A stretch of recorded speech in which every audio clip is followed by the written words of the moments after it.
अस्सलाम वालेकुम, मैं हूं अदील राजा। आप देख रहे हैं मेरा यूट्यूब चैनल। नाज़रीन, बात करेंगे आज कि जब भी रात को सोने जाते हैं कुछ देर बाद ही रिचर्ड ग्रैनेल साहब जो हैं चंद ट्वीटें दाग देते हैं। समझ नहीं आती भाईजान ये चाह क्या रहे हैं। हुकूमत काफ़ी परेशान है। मेरी सुबह चंद लोगों से बात हुई, वो हंस भी रहे थे, इंजॉय कर रहे थे इस सिचुएशन को, और हुकूमत के दुखड़े भी देख रहे थे। साथ साथ बात करेंगे नाज़रीन, मेहरबान कुरैशी ने एक जो बात की है उसको थोड़ा सा एक्सप्लेन करूँगा कि लोग आपके मुँह पर थूकेंगे, क्यों थूकेंगे, उस पर बात करेंगे। शहरी रहमान साहिबा को एक्सपोज़ किया है, जो हमारी एक जाली लिबरल दानिश्वर खातून है, इनको भी एक्सपोज़ किया है रिचर्ड ग्रैनेल ने। तहरीक इंसाफ के कुछ लोग उनके ट्वीट्स डाल रहे थे, मुझे तो खैर पूरी स्टोरी पता है, वो भी आपको बताऊंगा। और साथ ही साथ आज शुरू बात इससे करते हैं कि तहरीक इंसाफ की मुज़ाकराती कमेटी को आज इमरान खान से मुलाकात की इजाज़त मिल चुकी है। थर्सडे का दिन है आज नाज़रीन। आज 2 बजे तहरीक इंसाफ की मुज़ाकराती कमेटी जाएगी इमरान खान साहब से मुलाकात करने के लिए। मुलाकात इनकी होगी साहबजादा हामिद रज़ा और रामा राजा नासिर अब्बास जो गुफ्तगू करेंगे उन पर नज़र रखिएगा। मेरा ख्याल है, इत्तला कह लें या ख्याल कह लें, कि इमरान खान की तरफ से आज रेमिटेंसेस के बाइकआउट की एक और कॉल आएगी और कहा जाएगा कि अगर ये नहीं बनाते तो रेमिटेंसेस का बाइकआउट करे ये ओवरसीज़ पाकिस्तानी, और मेरा ख्याल है कि ये हो जाएगा आज। इसके साथ साथ नाजरीन चंद और चीज़ें नज़र आएंगी आपको होते हुए। आज तहरीक इंसाफ में ज़रा थोड़ी सी जान पड़ते हुए आपको नज़र आएगी। उसकी वजह अमरीकी दबाव है, वो भी है। उसकी वजह खान साहब से मुलाकात के बाद एक दफ़ा इमरान खान को ना इनको यखनी के इंजेक्शन लगाने पड़ते हैं। काली मिर्चों में तैयार शुदा यखनी जो है वो इनकी रगों में उतारते हैं इमरान खान साहब, तब जाके इनमें हौसला आता है, उससे पहले हौसला नहीं होता। अच्छा नाज़रीन, अब ज़रा बात कर लेते हैं आलमी सतह पर जो हमारी बेइज्जती हुई है। हमारे एक साहब हैं जो कि है वज़ीर दिफा। मैं ये कोशिश करता हूँ कि वो लगा भी दूँ एयरवाई का स्क्रीनशॉट जिसमें नज़र आता है कि ये हारे हुए हैं और किस ज़िल्लत आमेज़ तरीके से हारे हुए हैं। ये ख्वाजा आसिफ साहब रेहाना डार साहिबा से, जो कि उस्मान डार मेरे दोस्त हैं, उनकी वालिदा हैं। इससे पिछला इलेक्शन उस्मान डार से आए थे, बाजवा को फ़ोन करके जीते थे। इस बार रिजल्ट रोक के इनको जिताया गया। इन्होंने एक ट्वीट की, उर्दू में ट्वीट करते बड़े तेज़ हैं Khwaja Sahab. Operation gold Smith के रिक्रूट जहाँ भी मौजूद है, इमरान खान की निजात के लिए पाकिस्तान के मफादात के खिलाफ भरपूर मुहिम चला रहे हैं। इनको इसराइल की भी भरपूर हमायत हासिल है। वो मीडिया पर भी तवातर से गुफ्तगू कर रहे हैं, जिससे साफ ज़ाहिर होता है कि इमरान खान एक इसराइली सासा है और वो पाकिस्तान को नुकसान, वही बकवास जो हम 20 सालों से सुनते आ रहे हैं। अच्छा, ख्वाजा साहब लोकल पॉलिटिक्स के लिए, अपनी लोकल उस पर दबाव डालने के लिए ट्वीट फरमा रहे थे आज कि भाईजान ये इसराइली एहसास है और ऑपरेशन गोल्ड स्मिथ है और ये है और वो है और इस तरह की और उस तरह की चीज़ें हैं। इस पर पहले तो जैक गोल्ड स्मिथ जो इमरान खान के साबिक ब्रदर इन लॉ भी हैं, बरतानिया में होते हैं, उन्होंने कहा, उनका सवाल देखें आप ज़रा, ज़िल्लत देखें किस तरीके से हो रही है कि जो ये पाकिस्तान का असली डिफेंस मिनिस्टर है, क्या ये ग्रोन अप आदमी, ये बड़ा इंसान है। He has invented something called operation gold Smith. ठीक है, वो कहते हैं मुझे नहीं पता, ये बड़ा वो बुरा लगता है, बड़ा सुनने वेरी जूइश लग रहा है। वो कहते हैं जी मैंने देखा है कि इमरान खान के जो ये ख्वाजा आसिफ के जो मैं देख रहा हूँ, उनके जुराइम की जो लंबी लिस्ट है उनके सियासी करियर में, मैं इनके वो नहीं हूँ, मैं हैरान नहीं हूँ इनके ये इस ट्वीट की वजह से। खैर आगे भी उन्होंने काफ़ी सारी बेइज्जती की, ठीक है, ख्वाजा आसिफ साहब ने, और उन्होंने कहा कि इमरान खान एक ऑनेस्ट आदमी ख्वाजा आसिफ की तरह नहीं है।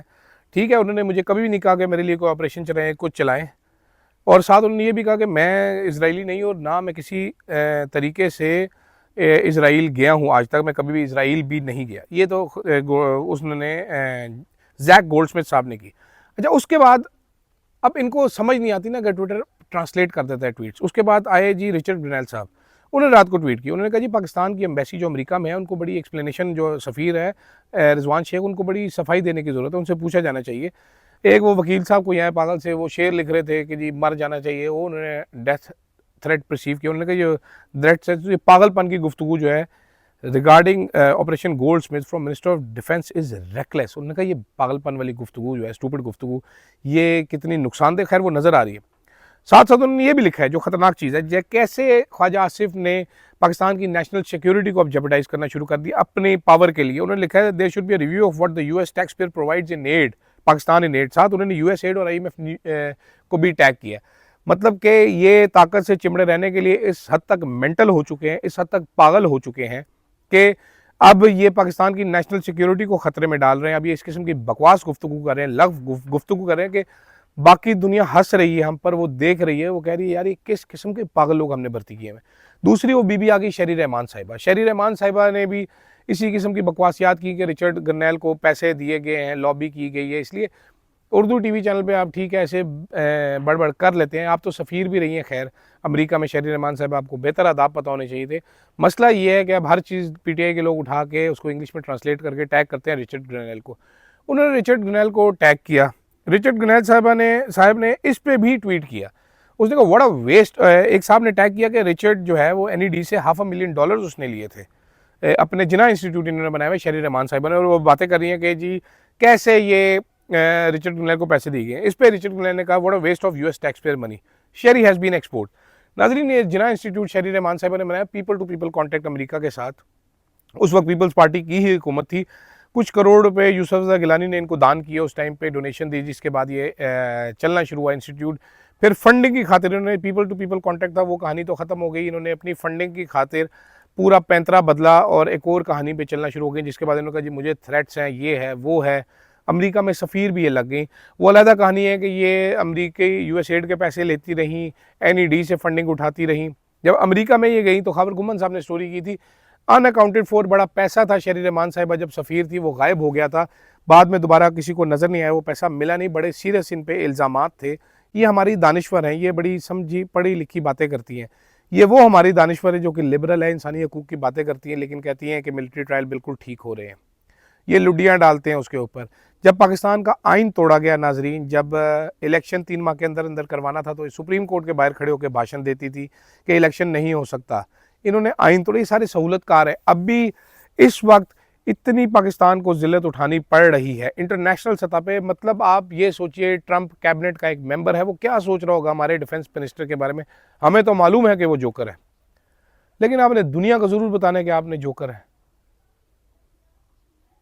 आप अंदाज़ा कीजिए ज़रा किस किधर रेकलेस हैं ये लोग, किस किधर ये पागल हो चुके हैं लोग अपनी ताकत के उसको कंसोलिडेट करने के, हमें चंद माह मजीद हुक्मरानी मिल जाए। आप रह तो सकेंगे नहीं।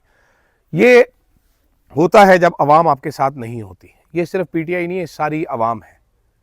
वो आज मैं सुबह मेहर बानो कुरैशी साहब का एक मैंने क्लिप देखा, मुझे बड़ा ही पसंद है, जिसमें एक साहब भाषण दे रहे थे कि जी जूतियाँ छोड़ के भागे, ये हुआ वो हुआ। हुकूमत भी ऐसी बातें कर रही है ना, जाहिर बात है आगे से हम मशीन गन से फायरिंग कर रहे हैं मासूम लोगों के ऊपर, तो वो भागेंगे नहीं तो क्या करेंगे, वो सामने खड़े हो जाएंगे, सारे मर जाएंगे। इतने लोग वैसे आपने शहीद कर दिए। तो मेहर बानो कुरैशी ने कहा जी जिस किस्म की आप बातें कर रहे हैं, लोगों को, शोधा के ख़ानदानों को तकलीफ़ होती है, लोग आप पर थूकेंगे, और आए सेकंड हर लोग आपके ऊपर थूकेंगे। आपको गार्ड लेकर बाहर घूमना पड़ेगा। आपको बरतानिया के एक सहाफ़ी साहब हैं, इमरान खान के खिलाफ बहुत ही बकवासियात करते थे, कोई लेन देन के चक्कर में सुना है चादर उनके मुंह पर डाल के चंद लोगों ने उनको घूंसे मारे। एक और साहब थे बाहर घूमने गए थे, उनको भी गालियाँ पड़ी हैं। आगे बता रहे थे अपने चंद दोस्तों को कि यार बड़ा बुरा हाल है, मैं तो इस रजीम को डिफेंड करता रहता हूँ, लेकिन ये अब हमारे बस की बात नहीं रही। लोगों में बड़ा गुस्सा है, और लोगों में वाकई बहुत गुस्सा है नाज़रीन। जिस किस्म की ज़्यादती हो गई, अब तो मुनीर फारूक जैसा टाउट भी ये बरमला इजहार करना शुरू हो गया, एग्री करना शुरू हो गया कि जी जुल्म जबर और ज़्यादतियाँ बहुत ज़्यादा की गई हैं, ये जारी हैं अभी भी, ये जुल्म ख़त्म नहीं हुआ। अभी भी ये लोग, डूबते को तिनके का सहारा होता है, उसी तरह ये लोग they are clutching at straws. ये इधर टांग में हाथ पांव मार रहे हैं, कुछ हो जाए, कुछ नहीं हो गया। नज़र ये आ रहा है, होना ये है, नए साल के बाद ये प्रेशर हर दिन के साथ बढ़ता जाएगा। 100 प्याज और 100 जूते वाली बात है। मुझे लग रहा है ये 100 प्याज भी खाएंगे, ये 100 जूते भी खाएंगे, वरना ये समझदार होते तो अब से महीना पहले ये बंदोबस्त कर चुके होते। अब तो इस हुकूमत के हैंडलर्स भी तंग आ चुके हैं। बरमला कह रहे हैं कि भाईजान ये हर चीज़ हम पर डाल देते, हर नाअहली हम पर डाल देते। खैर उतने ही वो रिस्पॉन्सिबल हैं जिस किस्म का जुल्म सितम का बाजार गर्म किया गया। अभी आप आगे आगे देखते जाइए होता है क्या। आज रात को फिर इंतज़ार करते हैं रिचर्ड ग्रेनेल सब क्या ट्वीट्स करते हैं। थोड़ी सी कहानी आपको ज़रा इनकी 2-4 चीज़ों की बताई है मैंने, शेरी रहमान साहिबा की और ख्वाजा आसिफ। मतलब आप अंदाज़ा करें ज़रा किस किस्म का हमारा वज़ीर दिफा लगाया हुआ है इसका। वो जो बादशाह के दरबार में एक जोकर होता है ना, वो रोल आप दे दें, चलो लतीफ़े शतीफ़े करे, जुगते शुगते करा ले, नॉन सीरियस आदमी, दिफा से कोई ताल्लुक नहीं। एक स्टेटमेंट कोई अपनी मिनिस्ट्री से मुतल्लिक इनकी आपको नज़र आ रही हो, कोई एक स्टेटमेंट, तो मुझे ज़रूर बताइएगा। आज तक कोई दी नहीं होगी, और मेरा ख्याल इनको इजाज़त भी नहीं है देने की। ये वो आदमी है कि आर्मी चीफ का काफिला गुजरा तो इसको प्रोटोकॉल में 1 घंटा सड़क पे खड़ी रखा था, बैरिया फेज 7 में, कि खड़े हो जाओ इधर चुप करके। इसने बड़ी कोशिश की बताने की कि मैं बॉस हूँ, चलो भाग यहाँ से, खड़ा हो जाए यहाँ से। तो ये चवले जब मारेंगे नाजरीन, तो लोग इनको ऐसे ही ट्रीट करेंगे, इतनी ही इनकी इज्जत रहेगी माशरे में, इतना ही इनका मुकाम रहेगा माशरे में, जो कि आपको नज़र आ रहा है। फ़िलहाल के लिए इतना ही नाजरीन, इजाज़त दीजिएगा। अल्लाह हाफ़िज़।